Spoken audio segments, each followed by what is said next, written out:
نہ تو زمیں کے لیے ہے نہ آسماں کے لیے، جہاں ہے تیرے لیے تو نہیں جہاں کے لیے۔ یہ عقل و دل ہیں شرر شعلے محبت کے، وہ خار و خس کے لیے ہے یہ نیستاں کے لیے۔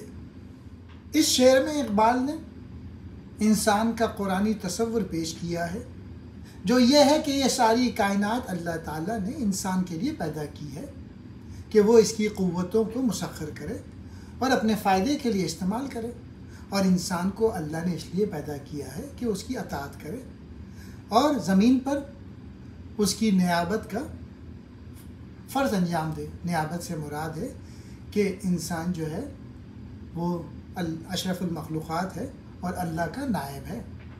دوسرے شعر میں اقبال کہہ رہے ہیں عقل اور دل دونوں کی اصل بنیاد عشق ہے، اور اللہ نے یہ دو قوتیں انسان کو اس لیے عطا فرمائی ہیں کہ وہ عقل کی مدد سے خار و خس یعنی مادی دنیا کو فتح کرے اور دل کی بدولت روحانی دنیا کو قبضے میں لائے۔ یا اس طرح سے بھی سمجھ سکتے ہیں کہ دلیلوں کے ساتھ غیر یقینی باتوں کو یا شبہات کو دور کرنا چاہیے، اور دل سے جو مرکز عشق حقیقی ہے اس کائنات کو مسخر کیا جا سکتا ہے۔ عقل اور دل ایک ہی جذبے کے مظہر ہیں، لیکن عقل کا دائرہ کار محدود ہے جبکہ دل کا تعلق لامتناہی سلسلے سے ہے۔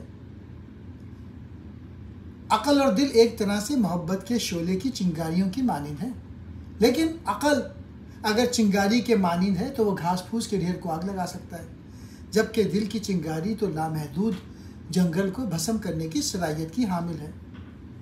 اگر آپ دل سے بات کریں گے تو لاکھوں لوگ آپ کی بات سمجھ جائیں گے، اور اگر عقل سے بات کریں گے تو لوگ اتنا نہیں سمجھ پائیں گے۔ تو ہمیں بات دل سے کرنی چاہیے۔ نیستاں کہتے ہیں بانس کا جنگل۔